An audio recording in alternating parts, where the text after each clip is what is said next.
pense que tout le monde est très intéressé d'écouter ce que vous dites sur les effets de la mondialisation sur les diplômes de haut niveau. Mais nous avons autour de nous beaucoup de jeunes qui ne seront peut-être pas très nombreux à atteindre les diplômes les plus élevés, et beaucoup qui devraient pouvoir trouver leur place dans l'évolution des technologies, du commerce international, etc. Et pas seulement en passant par Sciences Po, par HEC, etc. Je crois que ce serait intéressant d'aborder ces sujets-là. Depuis pas mal d'années, les grandes écoles se sont investies dans différents types d'études, je vais dire ou d'accompagnement. Je prendrai par exemple le travail que nous faisons avec l'école de la seconde chance. Je pense que vous posez là une question qui est fondamentale parce que les gens, ce n'est pas parce qu'on est qualifié qu'on rencontre la concurrence internationale. La concurrence internationale, elle existe quels que soient les degrés de qualification. On a eu cette image du plombier polonais.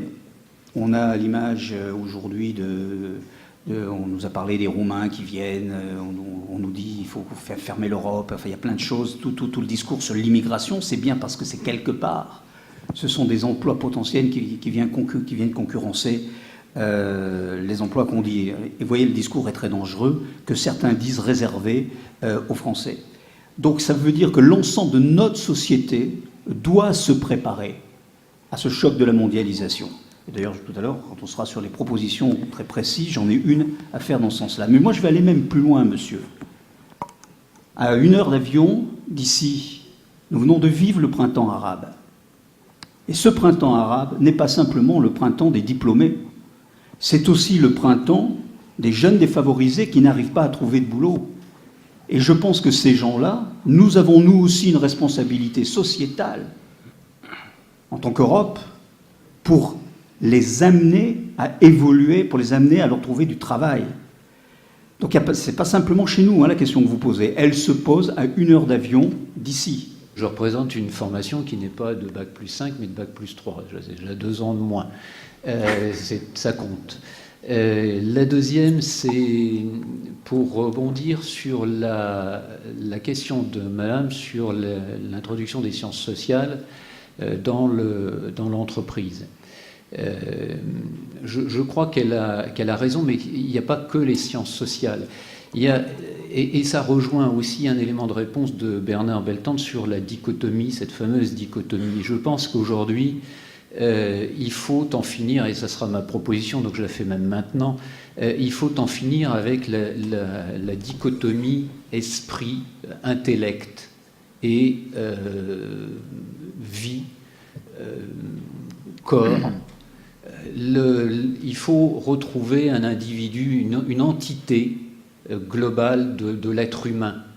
On n'a pas d'un côté la prédominance du psy, de l'intelligence, et de l'autre côté des gens qui sont uniquement des corporels, des moteurs. On est un ensemble psychisme-corps qui fonctionne en permanence en interaction. Et dans l'entreprise, s'il y a des gens qui se suicident, c'est parce qu'ils n'en peuvent plus dans leur corps.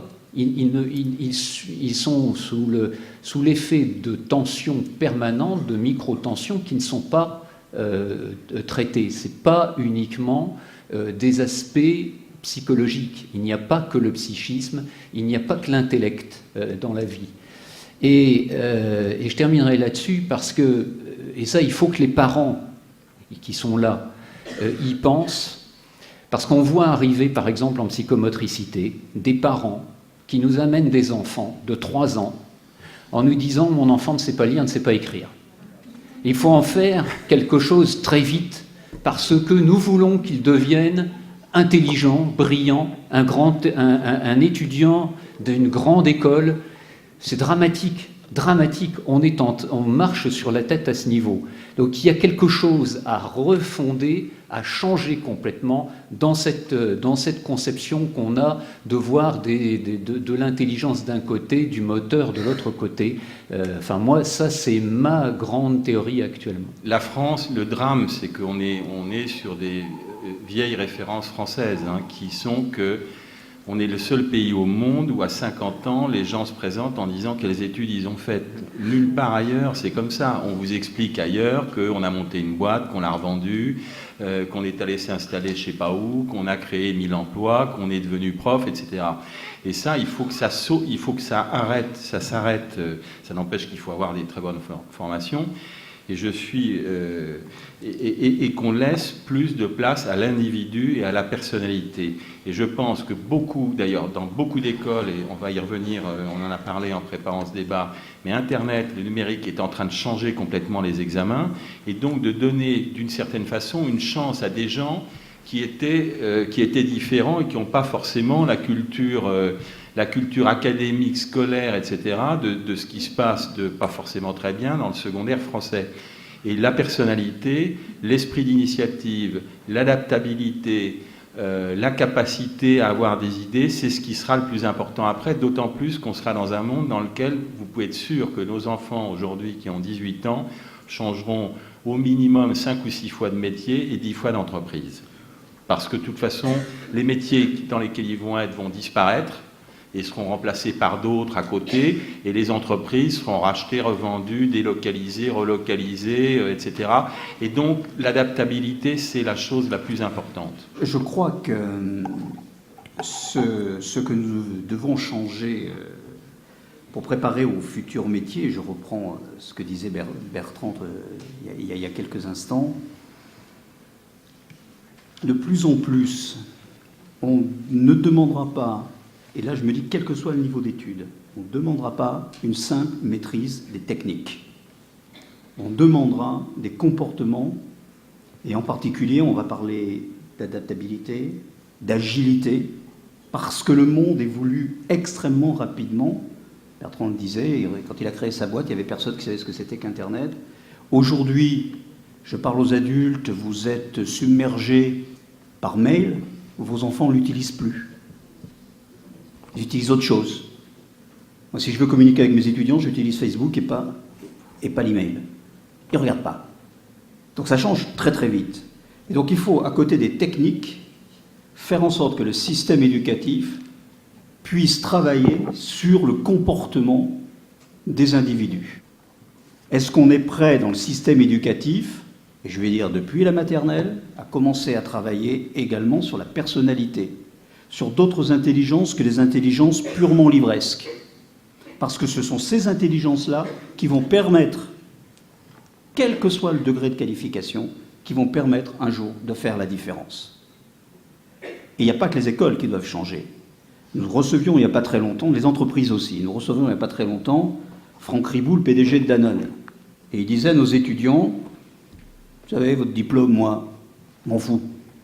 Moi, j'ai fait de la planche à voile, je suis champion du monde de planche à voile. Ce qui m'intéresse, c'est savoir ce que vous avez vécu, quelles sont vos expériences. Voilà. Un peu dangereux comme discours, hein, quand même. Okay, mais bon, un peu provocateur. Question des étudiants. Première question d'un étudiant. Président, on a parfaitement compris que vous vouliez des gens qui savent faire plein de choses. Comment se fait-il que vos recruteurs m'aient demandé mes bulletins de notes?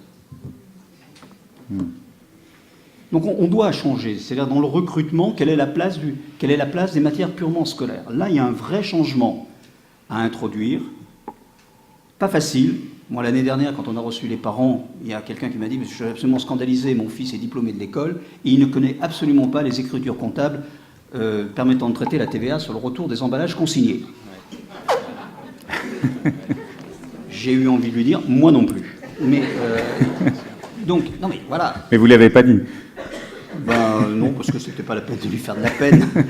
Non, mais ce que je veux dire, c'est qu'il y a 25 ans, on enseignait la comptabilité. Moi, quand j'ai fait des classes prépa, on avait la règle à calcul. Bon, tout ça, ça a changé. Il faut continuer à changer pour travailler d'autres intelligences, d'autres savoir-faire. On n'oubliera pas la technique, elle est extrêmement importante, mais elle s'exprime différemment.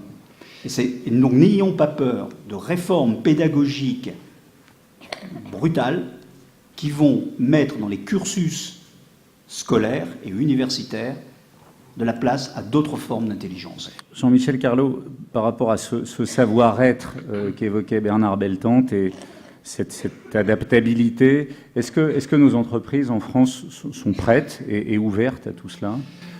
Écoutez, moi je pense qu'elles sont en train de changer. Alors, je suis totalement d'accord avec ce que Bernard Beltante, avec ce qui a été dit, et d'autant plus sur le changement de la façon d'apprendre, que nos enfants et les jeunes aujourd'hui savent beaucoup mieux chercher que nous.